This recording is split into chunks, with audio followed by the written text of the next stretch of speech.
So, good morning. In your previous class, what we have done, we had covered the methods to conserve the soil, right? To conserve the soil or soil erosion, we had done different methods. Now, what we are going to cover today, that is about the water. See, we also know that water, it is a very, very precious resource, right? One or the other day, we just hear it or read it that we have to save the water because it is a very precious resource. And since your junior classes, you are learning these things that around much part of the earth's surface, it is covered with water. As mentioned, say three-fourth of the earth's surface is covered with water. So I was saying कि water जो है, we also know, हम लोग कब से पढ़ रहे हैं कि 3/4 of the earth's surface it is covered with water. Right plus जो अर्थ है आप लोगों ने क्लास 6 में पढ़ा हुआ है, it is called the blue planet, right? Water planet कहते हैं इसको, ब्लू प्लैनेट कहते हैं क्योंकि यहाँ पे इतना ज्यादा पानी अवेलेबल है कि आई मीन ये जो अर्थ है ना हमारी, स्पेस से अगर देखो तो it appears blue in colour because of the presence of water, right? But still हम लोग फिर भी कहते रहते हैं कि वाटर की शॉर्टेज है and water is to be stored or it is to be preserved because it's a very precious resource, and it is also said कि आने वाले कुछ टाइम में quite possible that the water will not be available on the earth. Why is it so? When 3/4 of the earth's surface it is covered with water, still there is a shortage of water. Reasons are there कि हमारा जो 3/4 of earth surface covered भी है ना water से, that is the ocean water, right? That is the ocean water which is saline and not fit for human consumption. saline है, नमकीन है और इसलिए ये ह्यूमन कंजम्पशन के लिए फिट नहीं है. As far as the fresh water is concerned, जो फ्रेश वाटर है that is only 2.7%. Right? Fresh water जो है जिसे हम यूज कर सकते हैं, जिसे हम कंज्यूम करते हैं, वो सिर्फ 2.7% है. इसमें से भी जो 2.7% है उसका भी 70% ऐसा है which is there in the form of ice sheets, glaciers in Antarctica, right? Antarctica में सब मैक्सिमम जो हमारा फ्रेश वाटर है वो आइस शीट्स के फॉर्म में फ्रोजन है, राइट? अब सिर्फ हमारे पास 1% ऐसा है फ्रेश वाटर का जो हमारे पास अवेलेबल है जिसे हम यूज कर सकते हैं, राइट? ये किस फॉर्म में है? ये रिवर्स के फॉर्म में है या अंडरग्राउंड वाटर के फॉर्म में हमारे पास है जिसे हम कंज्यूम कर सकते हैं. तो हम इसको अज्यूम कर सकते हैं कि कितना ज्यादा हमारे पास वाटर जो है वो कैन से लिमिटेड है जिसे हम यूज कर रहे हैं. इवन यूएनओ की रिपोर्ट जो है वो ये कहती है कि जिस ढंग से हम लोग वाटर वेस्ट कर रहे हैं तो quite possible by 2025 our country will join the countries having the acute water shortage. हमारी जो कंट्री है वो शायद ऐसी कंट्रीज को ज्वाइन कर लेगी जिनमें वाटर शॉर्टेज जो है वो बहुत सीवियर है. कई अफ्रीकन कंट्रीज ऐसी हैं जहां पर वाटर शॉर्टेज बहुत ज्यादा है, राइट? कभी आप लोग कुछ डॉक्यूमेंट्रीज देखिए ना डिस्कवरी पे तो you will come to know. Now the thing is that volume of water that also remains a constant, right? Abundance vary because it is a constant motion. ये आप लोगों को पता है कि कांस्टेंट मोशन क्या है. वाटर साइकिल आप लोगों ने छोटी क्लासेस में पढ़ी हुई है कि how the ground water it gets evaporated, it condenses and then it again falls on the earth in the form of precipitation, say rainfall or other forms. but ये है कि rainfall जो that is the most common form of precipitation, right? So water जो है उसके क्या क्या इस्तेमाल है, आई थिंक ये बताने की जरूरत नहीं है आप लोगों को. ड्रिंकिंग है, वॉशिंग है, एग्रीकल्चर है, इंडस्ट्रीज है, जनरेटिंग इलेक्ट्रिसिटी है. हमारी रोज की लाइफ में ही हम लोग जो है पानी कितना ज्यादा हमारा यूज होता है. अब ये है कि जब पॉपुलेशन बढ़ रही है तो बट ऑब्वियस उनकी नीड्स भी बढ़ रही है. हमारी जितनी ज्यादा पॉपुलेशन होगी उतनी ज्यादा लोगों की नीड्स भी होंगी, राइट। सो हमारे दिक्कत क्या है कि हमें पानी की कमी क्यों होने लग गई है? First is the increasing population, second is the rising demands. Demands बहुत ज्यादा है, कोई रोड कंस्ट्रक्शन की जरूरत है, कोई बिल्डिंग कंस्ट्रक्शन की जरूरत है। आप अपने घर में कहीं आपने कभी नोट किया होगा कि आपके घर में कभी ना कभी कंस्ट्रक्शन हुई होगी, आपके सामने शायद कहीं थोड़ी बहुत ही हुई हो, तो आपने ऑब्जर्व किया होगा कि थोड़ी बहुत कंस्ट्रक्शन में भी द वाटर इज रिक्वायर्ड, और कितना ज्यादा पानी रिक्वायर्ड होता है। तो आप ये सोचो कि जब ये इतने बड़े बड़े फ्लाईओवर्स कंस्ट्रक्ट होते हैं, इतनी बड़ी बड़ी बिल्डिंग्स कंस्ट्रक्ट होती हैं, तो कितना पानी लगता होगा, राइट। देन इज अर्बनाइजेशन, जितनी जितनी सिटीज बन रही हैं। जब गांव होते थे ना पहले, तो गांव क्या होते थे, वहां पे कच्चे घर बने होते थे, प्लस वहां पे इतनी ज्यादा पानी की जरूरत नहीं होती थी, जरूरत होती भी थी तो that was there for the agriculture only, right. पर अब क्या है, because of the urbanisation cities ज्यादा बढ़ती जा रही हैं, तो सिटीज में पानी की भी जरूरत उतनी ही ज्यादा बढ़ती जा रही है, जैसे मैंने बताया है कि कंस्ट्रक्शन के लिए है या फॉर द अदर पर्पसेस है, right. Then is the water pollution. Water pollution क्या है कि जितना पानी हमारे पास अवेलेबल है, उसे भी जिस ढंग से हम पॉल्यूट कर रहे हैं, सो उससे क्या हो रहा है कि जो पीने का पानी है वो उतना ही हमारे पास कम होता जा रहा है, राइट। इसके अलावा जो प्रॉब्लम है हमारे जो पास जो पानी है, उसमें दिक्कत ये है कि the annual precipitation is reducing, right. Annual precipitation means हमारे जो मॉनसून के सीजन में जो बारिश होती है वो अब और कम होती जा रही है। आप लोगों ने ऑब्जर्व किया होगा, या you can ask your parents also, कि पहले जब सीजन्स आते थे ना, मॉनसून सीजन्स आते थे, तो they use to be lot of rainfall, कितने कितने दिन तक की बारिश होती थी। बट अब अगर आप अपने पेरेंट्स ग्रैंड पेरेंट्स से पूछे ना, तो दे विल टेल यू कि जो प्रेसिपिटेशन है ना उसका वो काफी कम हो चुका है, इतनी ज्यादा बारिश होती ही नहीं है, राइट। सो इसके अलावा जैसा आई सेड कि contamination of water resources, it is also the reason. Contamination means वही जब पॉल्यूशन कर देते हैं कि जितना इंडस्ट्रीज से पानी आ रहा, इंडस्ट्रीज का जो गंद है वो भी पानी में जा रहा है, रिवर्स में जा रहा है। जो लोग हैं, जो विलेजेस हैं, वो they take their animals to the water points और rivers, and the animals are bathing in the rivers, right. कपड़े धो रहे हैं, जानवरों को नहला रहे हैं।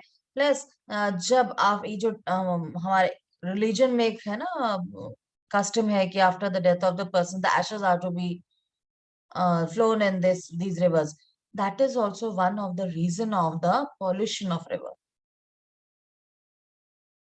right, that is also the reason. So इन सब चीजों के कारण ही जो वाटर है वो बहुत ज्यादा पॉल्यूट हो रहा है, और से कि बहुत ज्यादा कम क्वांटिटी में आप कह सकते हैं हमारे लिए अवेलेबल है, right. So that is the reason कि वी आर सपोज और we are there to conserve the resources, right? So conserve the resources, conservation is very very important.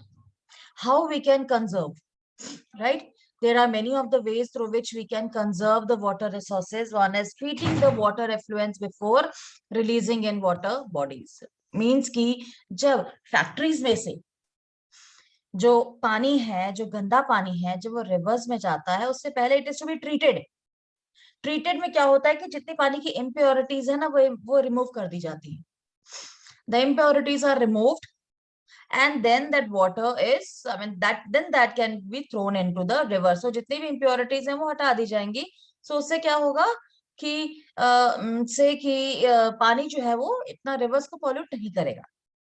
Forest and vegetation cover, सी जितने forest रहेंगे, vegetation cover करेंगे, वो rainfall को attract करते हैं, that attracts the rainfall. और दिक्कत क्या है कि जित फॉरेस्ट कम है, वेजिटेशन कवर कम है, इसके कारण भी रेनफॉल जो है वो बहुत कम होता जा रहा है। Then is water harvesting. You must have seen in your school also, जहां पर रेन वाटर हार्वेस्टिंग की हुई है टेरेस पे, वहां पे एक जैसे प्लांट लगाया होता है, उससे क्या होता है कि जो वाटर है, रेन वाटर है, वो टेरेस से पाइप्स के थ्रू अंडरग्राउंड टैंक्स में स्टोर हो जाता है, right, that is stored in the underground tanks. ये आपके ना स्कूल, आपके स्कूल में भी, हमारे स्कूल में बना हुआ है ये, कि जहां पर टेरेस से पाइप्स के थ्रू पानी जो अंडरग्राउंड टैंक में इकट्ठा होता है, राइट। ये आपको मिलेगा जो आपका गेट नंबर 3 है ना, उसके पास ये वाला प्लांट जो है वो लगा हुआ है। अंडरग्राउंड टैंक्स बने हुए हैं, शायद आप लोगों ने देखा भी होगा वहां पर, right. Then is the canals should be lined to minimize losses by water seepage, right.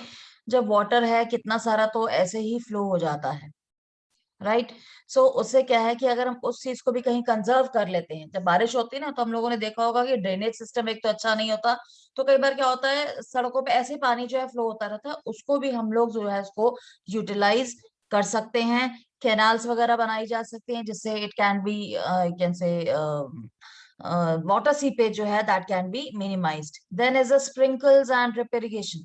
जब इरिगेशन है, जिन एरियाज में पानी की कमी है वहां पर ड्रिप इरिगेशन जो है वो की जा सकती है। ड्रिप इरिगेशन में क्या होता है, where the water is directly given to the roots, right. आप लोगों ने कहीं ना कहीं जरूर देखा होगा कि जैसे आप लोग अपने घरों में भी कर सकते हैं ड्रिप इरिगेशन, की अगर एक जैसे पानी की बोतल है, जैसे कोका कोला की बोतल होती है, उसमें आप पानी भर दो और उसमें आप थोड़ा सा दो तीन ना छेद कर दो, राइट, होल्स कर दो। उसके बाद उसको उल्टा ही जहां पर आपके प्लांट्स लगे हुए हैं ना, वहां पे अगर आप उसमें गमले में या पॉट में इसको लगा दो, उससे क्या होगा कि ड्रिप ड्रिप करके, एक एक ड्रिप करके पानी जो है वो सीधा रूट्स में जाएगा। ये उन एरियाज के लिए बहुत अच्छा है जहां पर पानी की शॉर्टेज है। Then is the sprinkle irrigation. ये भी आप देख सकते हैं कि मतलब इसमें क्या होता है कि स्प्रिंकल इरिगेशन में भी द जैसे आप लोग छिड़काव नहीं करते पानी का, कई बार घर के बाहर कर लेते हो, जैसे गाड़ियां जैसे धोते हो, तो वो उस फॉर्म में है कि उसमें भी वाटर की जो वेस्टेज है ना वो काफी हद तक रिड्यूस हो जाती है। ये सब चीजें तो है ही। प्लस इन सब के अलावा we are also responsible for the conservation of water. हम अपने लेवल पे भी वाटर को कंजर्व कर सकते हैं, राइट। कि हम जैसे कार धोनी है वो हम लोग ढंग से धो सकते हैं। आई मीन बहुत ज्यादा पानी यूज ना करें, ये बकेट से कर सकते हैं। When you are washing your, when you are brushing, then also you are not suppose to keep the tap on, right. So कुछ ऐसी चीजें हैं जिससे हम लोग भी, like we people can also conserve the water at our level. So अगर आपके क्वेश्चन आता है what are the methods to conserve the water, so उसमें आपने एक तो ये तरीके जो अभी मैंने आपको बताए हैं, treating the water affluence, forest and vegetation cover and all, ये सारे तो आपने लिखने ही है। और साथ में आपने what you can do at your level that also can be written, but no you will not be writing कि सिर्फ हम आप अपना ही लिख रहे हैं कि while brushing the teeth we have to close the tap and so on, right. वो आपके लेवल पे है, but these are very important things to conserve the water, right. Now comes your natural vegetation and wildlife, right. Natural vegetation जो है that exist in the biosphere. आप लोगों ने एक अपनी पुरानी क्लासेस में पढ़ा हुआ है कि what is biosphere, that is the narrow zone where the lithosphere, hydrosphere and hydrosphere and the atmosphere meets. ये वो एक नैरो जोन है जहां पर ये तीनों जोन्स जो है वो मिलती हैं। यहाँ पर ही हमारा लाइफ सपोर्टिंग सिस्टम जो है, जिसे हम इकोसिस्टम कहते हैं, वो एग्जिस्ट करता है, right. Now the question arise, what are the benefits of plants. Natural vegetation का फायदा क्या है? सी नेचुरल वेजिटेशन, सबसे पहले आपको पता होनी चाहिए what is natural vegetation. The vegetation which grows without the human interference, that is the natural vegetation. अब जब मानसून आते हैं, आप लोगों ने देखा होगा, अगर आप लोगों के घर के आसपास कहीं पे भी खाली प्लॉट है या पीस ऑफ लैंड है जो खाली है, तो आप लोग नोट करेंगे कि जब मानसून आता है ना या बारिश का टाइम आता है, वहां पे अपने आप ही ग्रास जो है वो बड़ी तेजी से ग्रो होने शुरू हो जाती है, जिसे हम वाइल्ड ग्रास कहते हैं। वो अपने आप ही ग्रो होना शुरू कर देती है, तो हम उसे नेचुरल वेजिटेशन कह सकते हैं। Why? Because that is growing or that has grown without the human help. तो जहां भी बिना ह्यूमन इंटरफेरेंस के जो भी नेचुरल वेजिटेशन ग्रो होती है, जो भी वेजिटेशन ग्रो होती है, उसे हम नेचुरल वेजिटेशन कहते हैं। आप लोग जो पॉट्स वगैरह लगाते हैं आपके घरों के बाहर जो लगे हुए हैं, that is not a natural vegetation, right. Any how the benefits of natural vegetation is it gives timber. हमारी कितनी जो फर्नीचर इंडस्ट्रीज हैं उनको टिम्बर या जो लकड़ी है वो यहीं से मिलती है। शेल्टर टू एनिमल्स, यस, जो प्लांट्स हैं या ये जो ट्रीज हैं वो कितने एनिमल्स को शेल्टर देते हैं, be it the reptiles, be it the birds, right.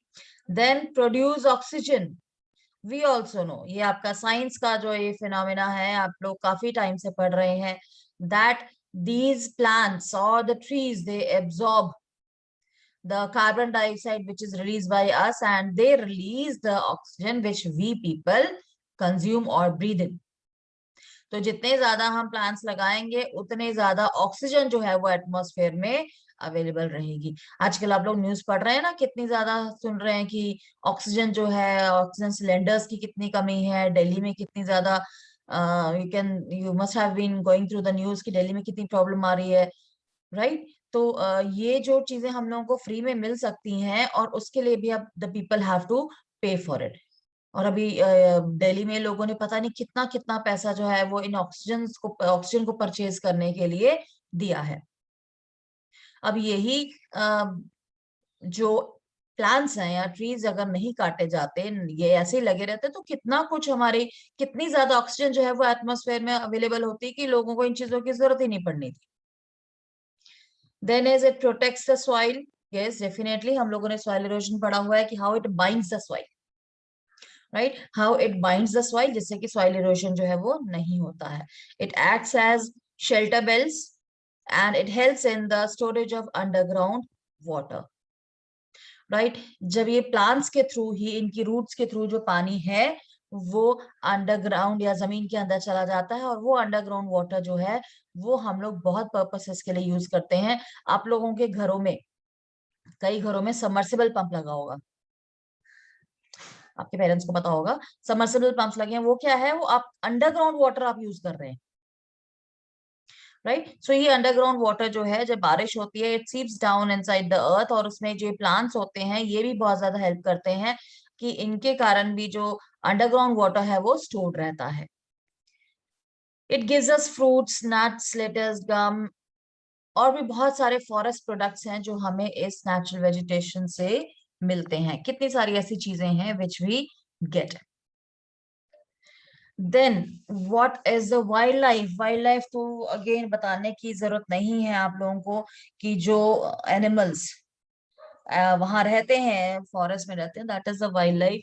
अब इन वर्ल्ड वाइल्ड लाइफ का हमें क्या बेनिफिट है, that we get the milk, meat, hides, wood, honey, pollination. See, ये जो एनिमल्स होते हैं आप लोगों ने इसको पढ़ा हुआ है पॉलिनेशन में। पॉलिनेशन आप लोगों को पता होगा कि हाउ ये जो एनिमल्स हैं ये दे कैरी और they, yes, they carry the you can say seeds and so on, और उसके बाद ये फर्दर जो जर्मिनेशन में बहुत ज्यादा हेल्प करते हैं। ये डीकम्पोजर्स भी होते हैं।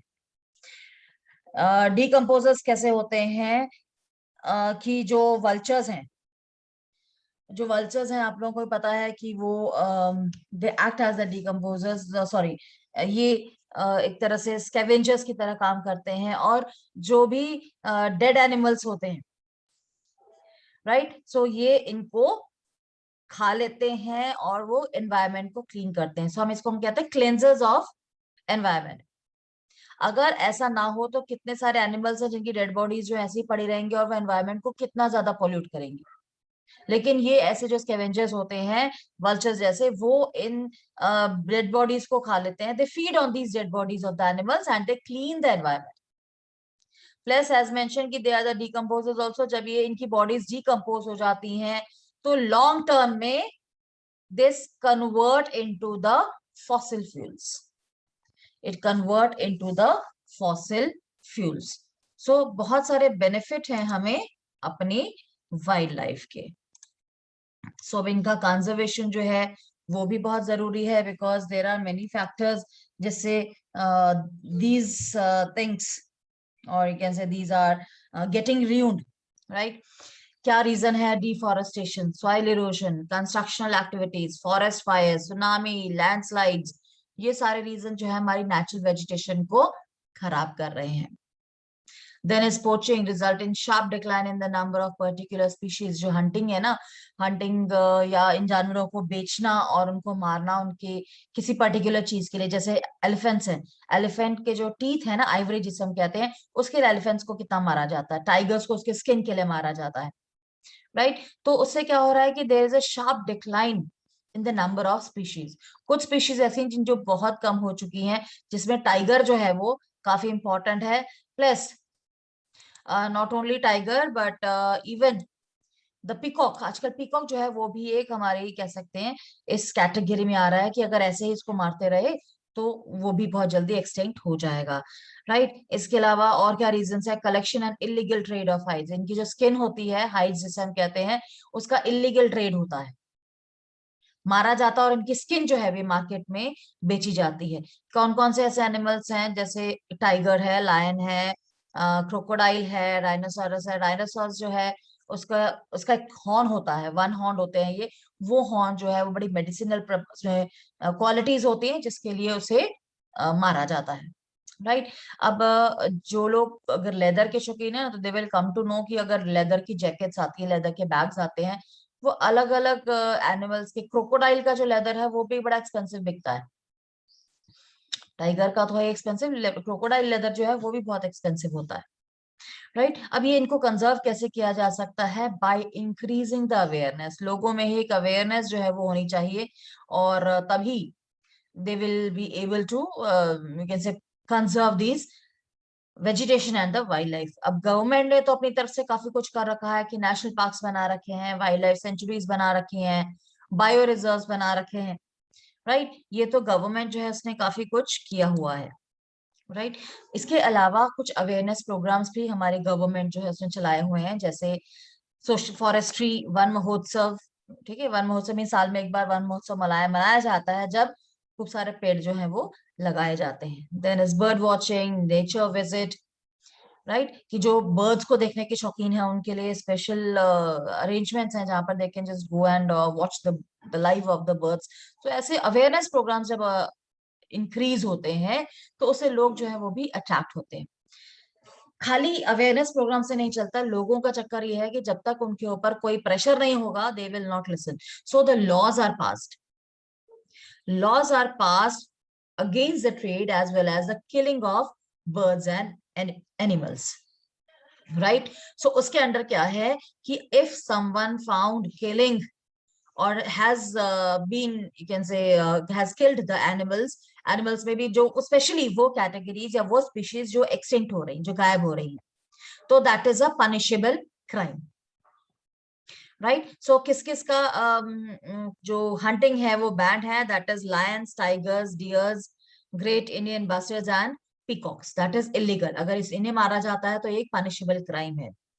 इसके अलावा एक और एक ऑर्गेनाइजेशन जो है that is the sites, convention on international trade in endangered species of wild fauna and flora, it is established. उससे क्या है कि ये इसका काम क्या होता है, वो लिस्ट प्रिपेयर करनी जो उन एनिमल्स और बर्ड्स की in which the trade is prohibited. ये साइट्स जो है ये वो ऑर्गेनाइजेशन है जो लोगों को या वो लिस्ट रिलीज करता है जिसमें पर्टिकुलर जो स्पीशीज हैं जिनका ट्रेड इलीगल है या प्रोहिबिटेड है, दैट इज रिलीज्ड। और this is an important, you can से, एग्रीमेंट। ये एक इंटरनेशनल एग्रीमेंट है जिसके अंडर कई कंट्रीज जो हैं they had joined the hands to conserve the vegetation and wildlife, right? So the bottom line says that conservation of plants and animals is an ethical duty of every citizen. So here we come to the end of your chapter.